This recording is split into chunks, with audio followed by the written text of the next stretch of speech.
Retro.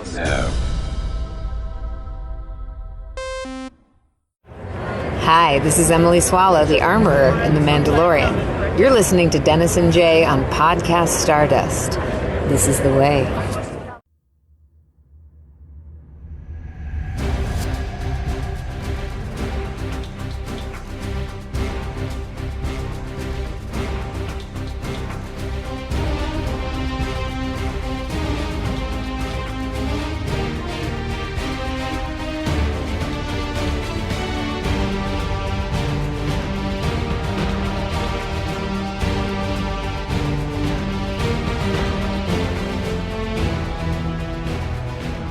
Hello, and welcome to Podcast Stardust. This is the fully armed and operational podcast dedicated to Star Wars news, reviews, and discussion. I'm Dennis Keithley. And I'm Jay Krebs. And we are going to continue our coverage of Volume 3 of Visions with this episode. But before we start that, Jay, you want to go ahead and remind everybody where we can be found online? Absolutely, Dennis. We are on Facebook and Instagram at Podcast Stardust. All right. The digital line, the signal is boosted to maximum output. The shield is down. We are now broadcasting to the galaxy. So we're going to be discussing the second and third episode of Volume 3 of Visions. That's called Song of Four Winds, and the other one's called The Ninth Jedi, Child of Hope. And just a note, if you go to StarWars.com and you look at the episode guides, after this, they get some of the episodes out of order compared to how they're listed on Disney+. So at any rate, hope that doesn't confuse anybody. But we will kick it off with our discussion of the Song of Four Winds. I'll just say this as a kind of a kickoff to this whole conversation. They didn't do any of these episodes a favor by showing them to us after the Duel Payback, as far as that's concerned. They set the bar really, really high. I'm not saying that these are necessarily bad. We'll get into the conversation and we can make our own discussions here, but they come out of the gate swinging with Payback, and yeah, my expectations were like really, really high after that. So anyway, there we are. I agree. Yeah, so this first one is Song of Four Winds. It's by Studio Q, and it was directed by Hiroyasu Kobayashi. And a brief summary. This will be a full spoiler discussion if I hadn't mentioned that. So we got Krane, a warrior princess from a planet ravaged by the Empire, is scouting on the planet Jotes when she comes across a decimated village. She finds a Gagoran child inside that would later prove to be Force sensitive. Her scouting mission also reveals the presence of Imperial's mining coaxium. Using the innovative abilities of her astromech, she manages to destroy the Imperial mining operation, and the rebellion escapes from the planet. So what did you think about this installment of Volume 3 of Visions overall, Jay?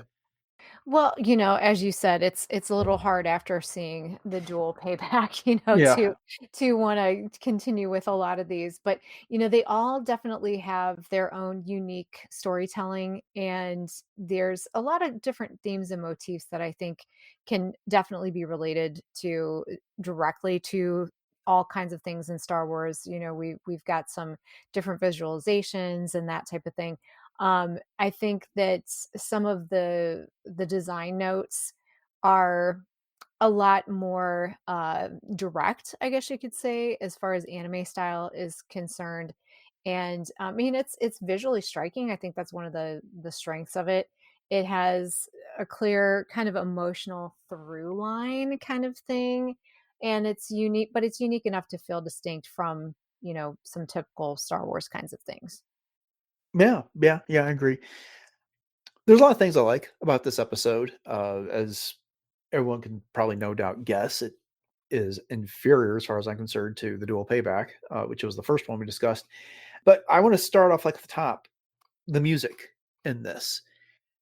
I don't know about you, but I just couldn't appreciate the music of this episode. It starts off with Krane putting what looked like a cassette into her astromech so she could listen to her music.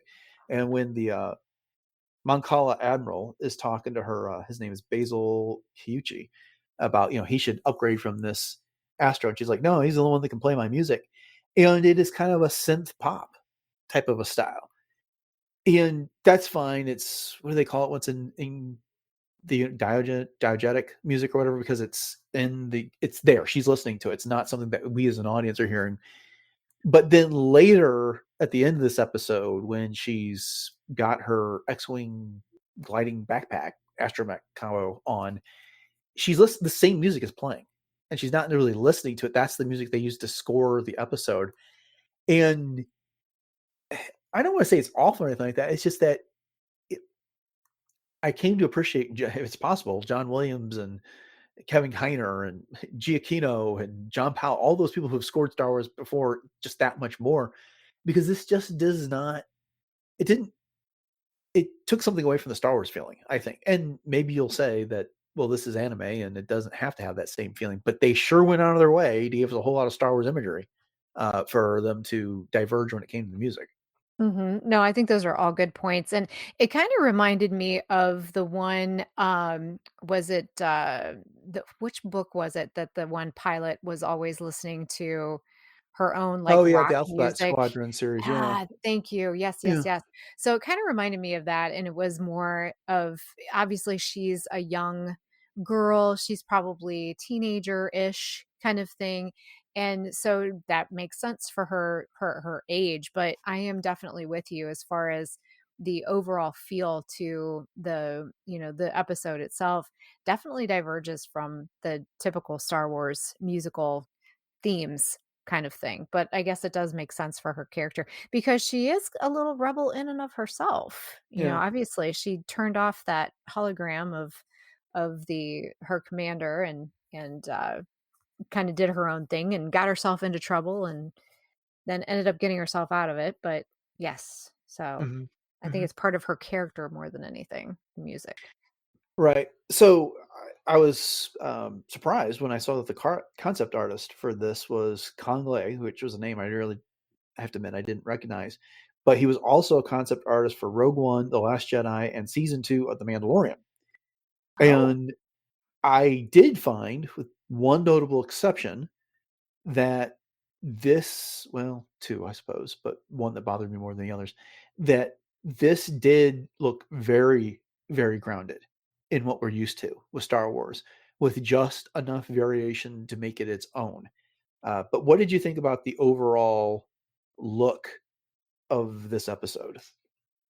Oh, I liked it. I mean, as far as because I like anime in general, Uh-huh. just overall, and I thought that it did a very nice job of, telling the story without it being too overly bearing on or, how do I want to say it? Reliance on the anime part of it Hmm. itself. And I thought that the colors and everything were beautiful. I mean, you get some of the Northern Lights kind of idea in there, but yet you still get again, the types of machinery like the AT-ATs and then things like X-wings and, S-foils and that type of thing.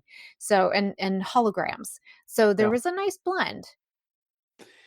Yeah, no, when you talk about anime, you got a lot of different styles. I mean, this is a very Oh, different yeah. style than the Duel Payback, for instance, here. And for the most part, I liked it quite a bit. The Gigaran was the little kid whose name was Whoopas.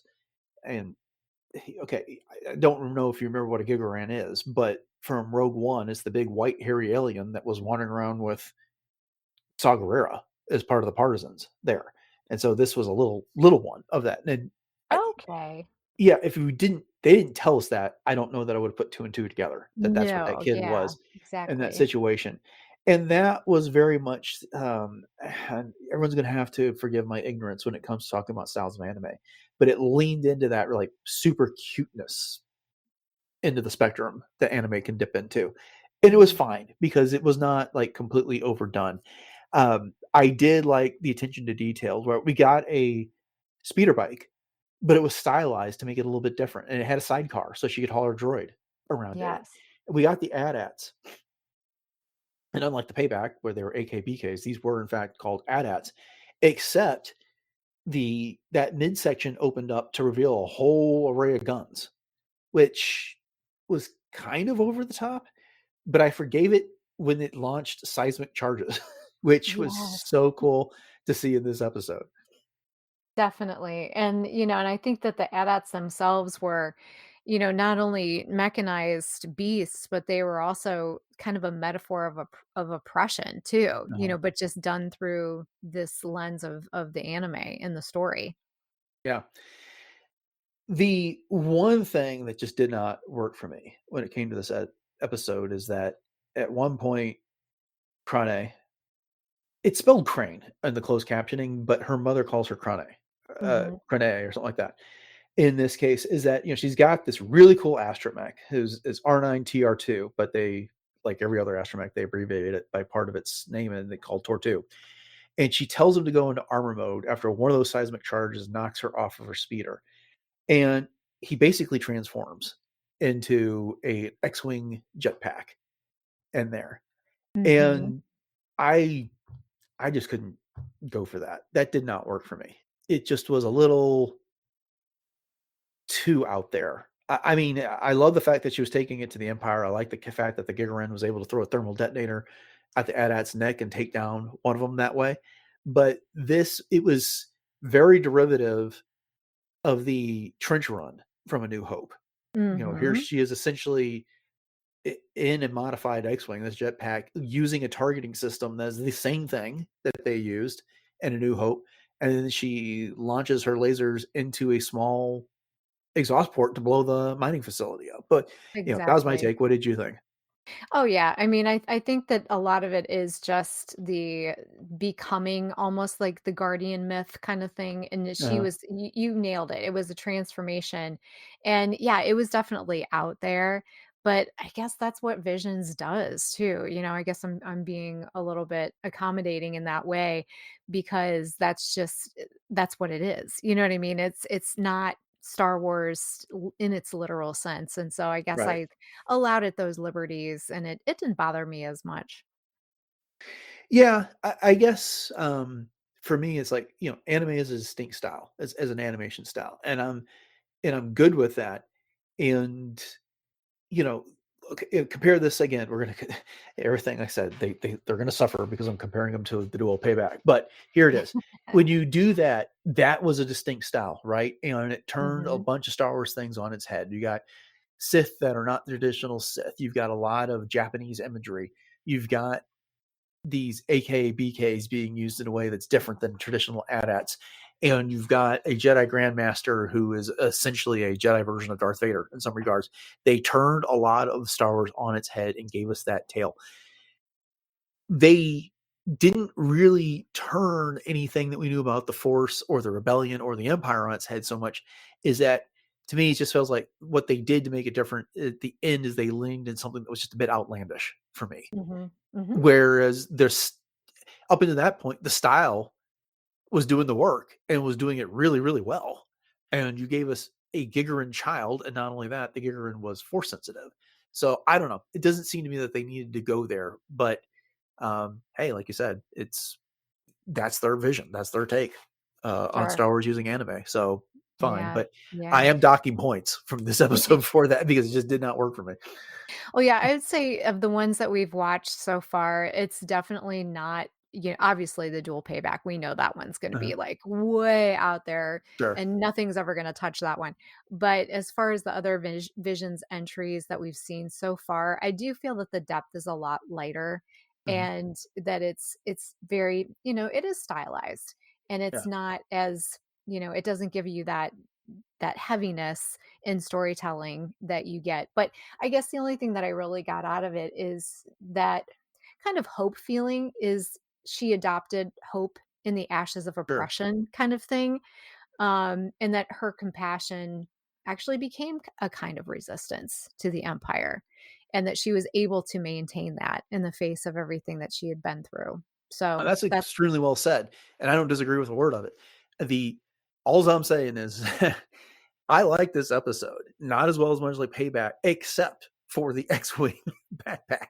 That just that just is, that's and fair. I'm not saying that you can't do. I mean, look, we've got Mandalorians that have jetpacks that fly around, and we had stormtroopers in the Rise of Skywalker. They fly now. They fly now. Yes, that Yeah. type of thing. And so we've seen backpacks like this, but it almost was like someone was cosplaying as an X-wing and Mm, took down an mhm, Imperial mhm. facility doing it. And I don't have anything against cosplayers, but it was it was just a little that part of it, that one part of it just did not work for me. And really, I otherwise liked everything about it. there. Mhm. So anyway, I mean, if Payback was an A plus, and it was, this is probably this would have been an A if it had not been for that. And I'm going to probably give it about a B Mhm. plus for that Mhm. reason. Mhm. Yep, I would give it a B. Yeah, Yeah. definitely solid B. Okay. All right. Well, then let's move on to the next episode, which is called The Ninth Jedi Child of Hope. And this is a sequel to The Ninth Jedi installment that we got from Volume 1 of Visions. This one is produced by Production IG. Just a brief summary following the events of The Ninth Jedi, Kara, with the aid of Juro and Ethan and another Jedi whose name I couldn't get the name of, searches for her father after he was abducted by the Empire. While pursued by Jedi hunters, Kara is separated from her ship, but she finds a mysterious base run by Teto, a small droid devoted to his ill master suspended in Bacta. As Kara's allies search for her, the bandits or the bounty hunters close in on Kara. Teto, realizing that his master has passed on, sacrifices himself to help Kara escape to safety. So, what did you think about this one overall? Well, I'll be honest, I had to watch this one twice because Mm-hmm. there were some elements to it that I got caught up on just a little bit. And my first run through, I thought, it was okay, but I don't know if it's really, I'm thinking to myself, gosh, we're going to get a whole series of this. Yeah. And I didn't know if I was quite on board with that. But after watching it a second time, I think what really drew me in about this was the the environments and the way that the visualization of this was presented. And there's a reason why, for me personally, that it struck a chord with me, and I'll get to that in just a little bit. Mm-hmm. But when we talk about things in anime that I hate to say that kind of rub you the wrong way, but some of the emotives of Kara in the way that she was struggling with different things, it was just kind of like, "Oh gosh, can we not be so, verbal?" I guess when That was my number the one complaint. You read my mind. whining. Yes, you read my I've been sitting here biting my lip because I wanted to jump in and say that, and you read my mind in that regard. It's Okay, the so I'm not the only one. no, that is one of my again, I know there's a spectrum of styles in anime, but one of them, and again, I don't know what you would call it, anytime there's a young woman, and sometimes it's any woman that's on screen, they cannot move, and I like the way you put it, without that emotive noise coming. Mhm. And why? The men don't do that. Right, They exactly. might grunt occasionally, but it's a whole lot less of it. And it just doesn't, it seems unnecessary. And I don't know what it does to enhance anything in I the episode agree. there. All right. But I cut you off. What was your rest of your thought? No, you're fine. So what I was gonna get into was the whole for me the thing that clicked was, and I don't think that you've ever seen this, and probably not a whole lot of our listeners have, but there was a whole series that was put out by and I actually had to look it up because I thought, "Ooh, I wonder if Production IG actually did this series as well." But it is Madoka Magica, and it's actually the whole title is Puella Magi Madoka Magica, but it's about magical girls and it's an anime. Uh-huh. And what I love about it, and this was Shaft Studios, is what I figured out, is that there's the mood and the visual atmosphere is just so strikingly similar, and that you almost feel like in some ways you've stepped into a dream or maybe like a nightmare. And Production IDG does this pretty powerfully, but in a more grounded kind of mythic way, Hmm. because you get almost like that 3D feel to some of the scale in some of the scenes. And I loved that about this. And so that was for me, the visual atmosphere really is what stood out because it's more than just, the lightsabers and the mythos and that type of thing. And so the Ninth Jedi does a really great job with these echoing temples and almost like a steampunk feel. And it reminded me a lot of the Magical Girl like Labyrinth, but instead of what you would see in Madoka Magica, you see Jedi relics and starships, and it's still haunting and kind of beautiful. So that for me, even more so than the story, was what hooked me into this particular Visions episode. Hmm. I just got to come and say it, this episode disappointed me. I liked, and I should have gone back and rewatched it before I watched this, but I liked the original Ninth Jedi. It was, if Mhm. my memory serves, it was one of my preferred episodes of Volume 1 of Visions. and to kind of pick up on what we were saying about this episode with and the Song of Four Winds is that I don't need you to take all the imagery off the film cell from a Star Wars movie and put it here in your anime. But I feel like other than the lightsabers and one ship, this strayed so far away from regular Star Wars imagery that in a lot of ways it just didn't feel like Star Wars at all. Mhm. And it's one thing if we say that, hey, we are handing over our IP to this anime studio and we want to, see what their vision is with it. Well, it almost feels like they just took the name Star Wars and wrote their own story, without really paying that much attention to the source material here. Because Carr didn't Mhm. have to be Jedi. None of them had to be Jedi, in this situation in order to tell this story. I don't feel like they really. I mean, they could have been talking about key powers, for the way that this went out.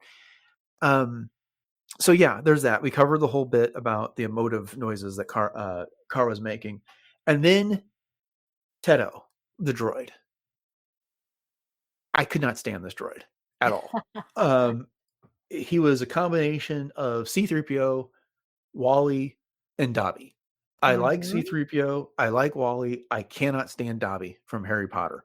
But the inconsistent way he spoke in third person throughout the whole thing, you know, you help Tito see Tito's master, and then switching to the first person without any consistency. And maybe that's just a language translation problem. I don't know, but I knew at the end of this that my opinion was solidified when I was not really moved that Teto sacrificed himself to power up the escape pod so it could go away and then set off the self destruct to take out the base with all the Jedi hunters on board. I was almost more relieved that that character was gone. And I I don't want to be too harsh because this is someone's work and stuff like that, but it just didn't work for me. I mean, I'm with you. I'm now a little bit worried about the Ninth Jedi series coming out next year. When I first heard about that, I had really high expectations and hopes for it. But after this, I'm just I'm indifferent, I suppose. I don't know. Mhm. No, I'm with you, and I was not a big fan of Teto either. Hmm. I'll put that out there, and you know me, I love me the droids, Hmm. so this one just kind of fell short for that. So, I'm hoping that maybe that this as far as the story goes, I didn't think it was very strong. Like I said, personally love the visualization that they showed in here. It was not very Star Wars, but it still sucked me in. Hmm. But I'm hoping that this is more of a placeholder than anything else because we both pointed out, I don't know about this as a series. Now, give us the Duel, give us the Ronin any day of the week. Like we need a series on that one for sure. Yeah. Yeah. 100%. I found it interesting. The Car has a flashback to when she was a smaller child, and her father, who I believe was voiced by Simu Liu, was training her, or he was doing some force exercises, and she was getting aggravated. It wasn't working, and she has very large doubts about her progress. And then her father says to her, "If you trust, then I know the force will surely answer." It kind of building up her confidence. And her response is, "Okay, I'll try." And Mm, I was like, "And say it." say it. Do or It do not.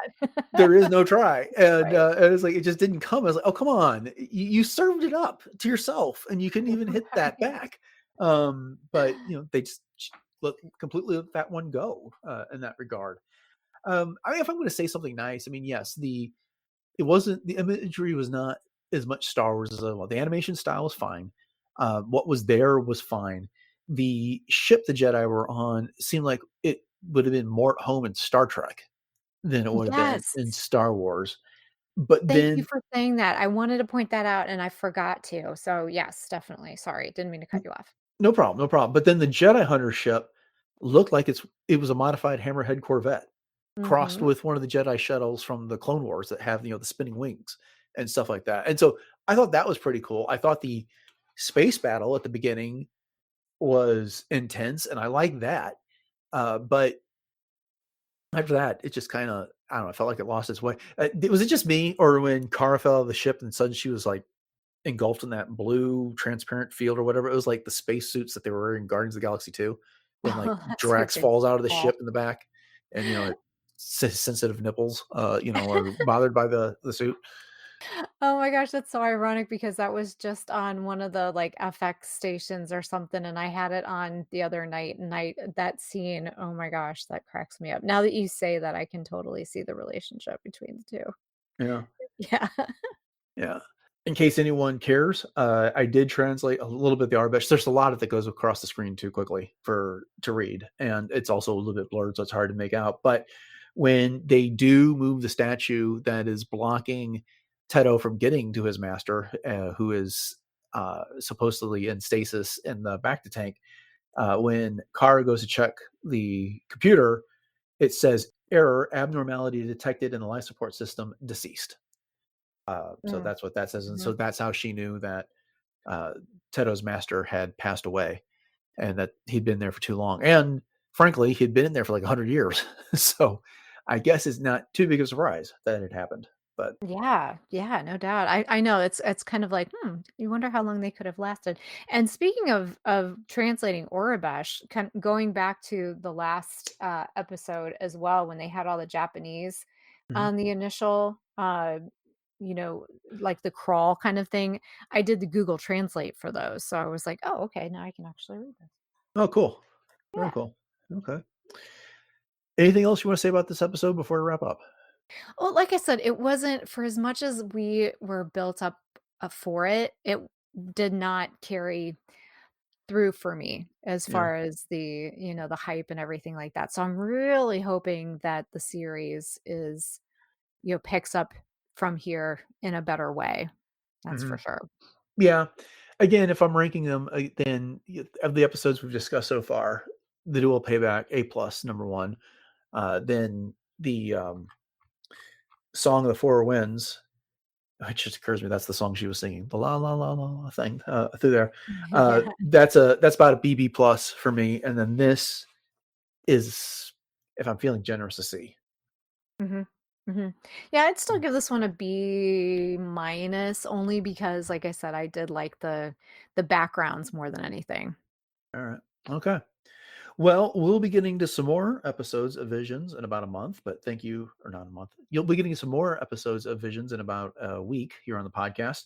And so thank you for joining us for this episode of Podcast Stars as we discuss these two. And of course, we'll be discussing two more next week. And if you want to make sure you get those, that discussion, then subscribe to the podcast on your podcatcher of choice. And we'd greatly appreciate your ratings, reviews wherever you leave your wherever you listen to your podcast. And then if you want to check out the entire back catalog of shows, the best place to do that is over at retrozap.com. So Jay, you want to go ahead and remind everybody what our social media contacts are?